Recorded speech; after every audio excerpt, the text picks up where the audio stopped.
So friends, अभी जो हम लोग सॉल्व करने जा रहे हैं that is on the basis of parallel and perpendicular axis theorem. ठीक है, parallel and perpendicular axis theorem. देखते पहले पैरेलल एक्सिस थ्योरम।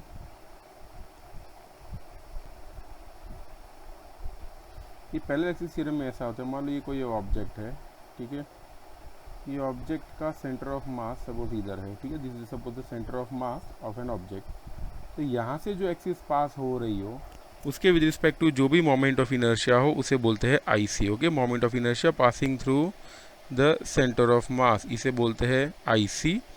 अब अगर कोई और एक्सिस है जिसके विद रिस्पेक्ट टू अगर हमको फाइंड करना हो, ओके, और अगर इन दोनों के बीच का डिस्टेंस है capital D, so about this axis moment of inertia का फॉर्मूला होगा I is equal to I C plus M D square. Okay, similarly अगर मान लो एक रॉड है, okay, this is suppose a rod, ये रॉड का moment of inertia about this axis is M L square by 12। वो this axis क्या होता है, it is M L square by 12। So about this axis अगर हम लोग फाइंड करें मोमेंट ऑफ इनर्शिया तो कितना होगा, it will be I is equal to I C plus M D square. ये वाली फॉर्मूला से हम लोग फाइंड कर सकते हैं। ठीक है, आई सी यानी हो जाएगा M L square by 12 plus M, mass तो वही रहेगा, टोटल डिस्टेंस देखो ये जो टोटल लेंथ है, this total length is L, उसका अगर हम लोग आधा कर देते वी गेट एल बाई 2, यहाँ पे भी मिलेगा हमको एल बाई 2, तो यहाँ पे हो जाएगा एल स्क्वायर बाय 4। इस तरह से हम लोग moment of inertia of rod find कर सकते हैं about an axis which is not passing from the centre. एक दूसरा थियरम होता है उसे बोलते हैं perpendicular axis theorem.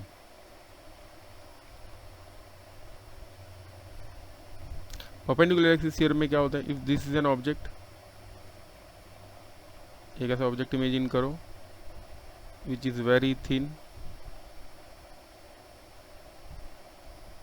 Okay, about this axis अगर हम लोग मोमेंट ऑफ इनर्शिया फाइंड करते हैं, वो मिला सपोज हमको I1। About this axis also अगर हम लोग मोमेंट ऑफ इनर्शिया फाइंड करते हैं, it is suppose I2। Then moment of inertia about this axis जो परपेंडिकुलर है, तो ये परपेंडिकुलर वाला जो होगा वो हमेशा बाकी दो का एडिशन के बराबर होगा। सो I3 will be I1 plus I2। देखते हैं नेक्स्ट वाला न्यूमेरिकल। न्यूमेरिकल वैसा दिया हुआ है, 4 आइडेंटिकल थिन रॉड्स, एक रॉड दिया हुआ है, ओके, तब ऐसे ही एक दूसरा रॉड दिया हुआ है, ये रॉड मिलके क्या कर रहे हैं, they are making a square. ठीक है, एक स्क्वायर बना हुआ है 4 रॉड की मदद से, सबकी लेंथ सेम है, सॉरी डायग्राम में आप कंसीडर कर देना, सबकी लेंथ सेम है। ठीक है, moment of inertia of the frame about the axis passing through the centre, with respect to centre सबका मोमेंट ऑफ इनर्शिया टोटल क्या आएगा ये हमको फाइंड करना है। ओके, तो हम लोग करेंगे क्या, एक रॉड की वजह से फाइंड करेंगे मोमेंट ऑफ इनर्शिया और जो भी आंसर आएगा उसको 4 के साथ मल्टीप्लाई करेंगे। सो देखते, जैसे एक रॉड, सपोज द रॉड, ऊपर वाला रॉड ले लेते हैं, इसका moment of inertia about this axis. ठीक है, अबाउट दिस एक्सिस यानी एक्सिस अगर ऐसे पास हो रही हो तो फॉर्मूला क्या होता है, it is M L square by 12। तो यहाँ से अगर डिस्टेंस इतना हो, ये टोटल डिस्टेंस होता है L, because length of the rod is L, तो इतना कितना होगा, it will be L by 2। यहाँ से ये वाला डिस्टेंस होगा, this will be L by 2। So about this axis जो मोमेंट ऑफ इनर्शिया होगा वो कितना होगा, I is equal to I C plus M D square के हिसाब से, फिर हमको 4 के साथ बाद में मल्टीप्लाई करना है। आई सी की वैल्यू है M L square by 12 plus total mass तो एम है ही, और डिस्टेंस कितना, it is L by 2। L by 2 का स्क्वायर कर रखेंगे तो क्या आएगा, it will be L by 4। Solve करने से हमको मिलेगा, it will be M L square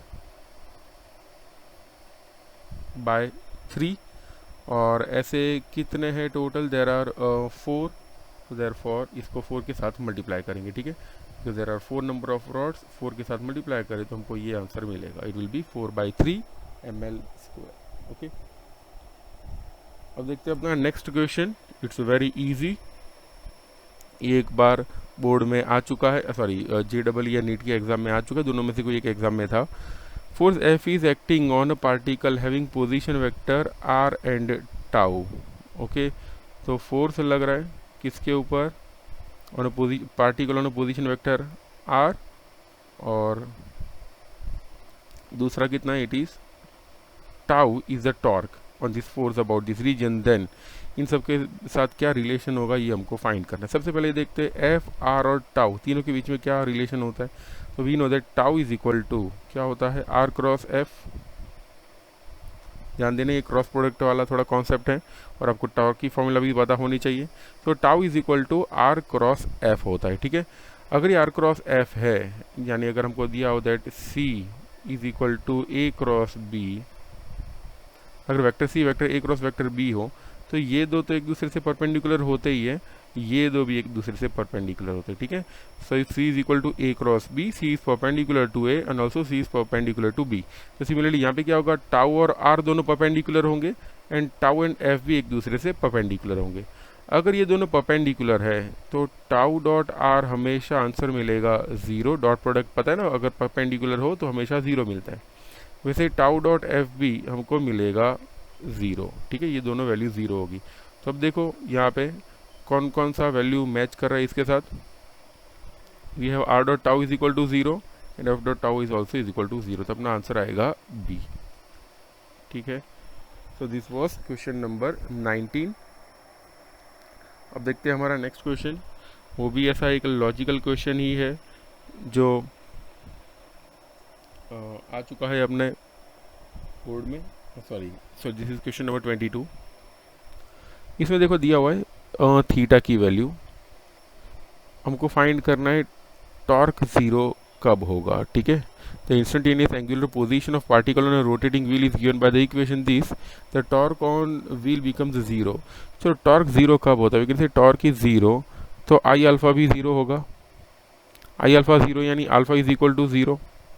तो हमको ये देखना है कि अल्फा जब 0 हो तब टाइम कितना होगा। Okay, want to find out the time for which alpha is equal to 0। चलो थीटा की वैल्यू देखते हैं पहले। Theta is equal to 2t cube minus 6t square. इस इक्वेशन को डिफ्रेंशिएट करें तो क्या मिलेगा, D theta by D T is equal to 6t square minus 12t। Okay, इसको बोलते हैं ओमेगा, ठीक है। The differentiation of angular speed is called omega. तो चलो भाई, अब ओमेगा की वैल्यू हो गई 6t स्क्वायर माइनस 12t। इस इक्वेशन को वापस डिफरेंशिएट करें तो क्या मिलेगा, will get D omega by D T is equal to 12t minus 12। ये D omega by D T को क्या बोलते हैं, अल्फा। तो we got alpha is equal to 12t minus 12। अब देखो अल्फा की वैल्यू कितनी है, 0, तो यहाँ पे लिख सकते हैं 0 is equal to 12t minus 12। Therefore 12t की वैल्यू क्या होगी, इज इक्वल टू 12, तो t हो जाएगा 1 second. So for time t is equal to 1 second, जब टाइम 1 सेकेंड हो तब एक्सेलरेशन 0 होगा और तब टॉर्क भी 0 होगा। Okay, so let's see our next question. देखो हमको ये पता है दैट काइनेटिक एनर्जी का इक्वेशन क्या होता है, it is P square by 2m। तो similarly we have rotational kinetic energy also, उसका इक्वेशन क्या होगा, देखो यहाँ पे मोमेंटम है तो we have angular momentum by 2, mass है तो यहाँ पे क्या आएगा, मोमेंट ऑफ इनर्शिया, ठीक है। So this is the equation of kinetic energy and rotational kinetic energy. तो सिमिलरली यहाँ पे दिया हुआ है 2 rotating bodies A and B are having mass m and 2m, ठीक है। यहाँ पे 2 बॉडीज है जिसका मास m एंड 2m दिया हुआ है, मोमेंट ऑफ इनर्शिया दिया हुआ है IA and IB and it is specifically written IB is greater than IA, और इन दोनों की काइनेटिक एनर्जी ऑफ रोटेशन यानी रोटेशनल काइनेटिक एनर्जी सेम है। तो we can rotational kinetic energy of A is equal to rotational kinetic energy of B। तो हमको LA और LB कंपेयर करना है, that is angular momenta of this 2 objects. तो rotational kinetic energy का equation क्या होता है, it is P square by 2m जैसा L square by 2I, LA square by 2IA is equal to LB square by 2IB। It will be like this. So therefore हम ये लोग ये लिख सकते हैं LA square by LB square is equal to, ये 2 cut हो जाएगा, will get IA by IB। अगर ये IA बाय IB हो, देखो यहाँ पे IA है ऊपर और IB है नीचे, सो इफ़ अगर ये वैल्यू बड़ी है, ठीक है, this value is greater than this value, तो ऑफकोर्स ये वैल्यू भी इस वैल्यू से बड़ी हो जाएगी. So we can write L B square is greater than L A square, और we can write L B is just greater than L A. तो अपना आंसर हो जाएगा A. Okay, this is our question number 25. Now let's see our last question. The particle of mass m and velocity v moving in pc direction. देखो p और c, this is p और ये है c, ठीक है, pc की direction में object जा रहा है. तो angular momentum of particle about point p angular momentum कितना होगा ये फाइंड करना है. देखो एंगुलर मोमेंटम के कॉन्सेप्ट में ये होता है that if suppose a rod, अगर ये एक्सिस को हम लोग फिक्स कर दे, जैसे सपोज पॉइंट ए, और अगर मैं फोर्स ये डायरेक्शन में दे रहा हूँ या मोमेंटम ये डायरेक्शन में दे रहा हूँ, तो अबाउट ए एंगुलर मोमेंटम कैसे फाइंड होता है. तो यहाँ से कैसे लाइन ड्रॉ करनी होती है. ओके, और यहाँ से लाइक ऐसे ये परपेंडिकुलर होने चाहिए. जब ये परपेंडिकुलर हो एट दैट टाइम ये डिस्टेंस अगर डी होता है तो we can write angular momentum L is equal to क्या होगा, it is P into D. Okay, yes, L is equal to P into D. Angular momentum is equal to linear momentum into perpendicular distance. तो वैसे यहाँ पे कोई perpendicular distance ऐसे तो बन रहा है, पर यहाँ पे क्या बोला हुआ है, angular momentum about point P. यानी इमेजिन करो कि ये एक रॉड है, ये कैसा रॉड है. ओके, रॉड को मोमेंटम इसी डायरेक्शन में ही दे रहे, यानी इमेजिन करो एक ऐसा रॉड.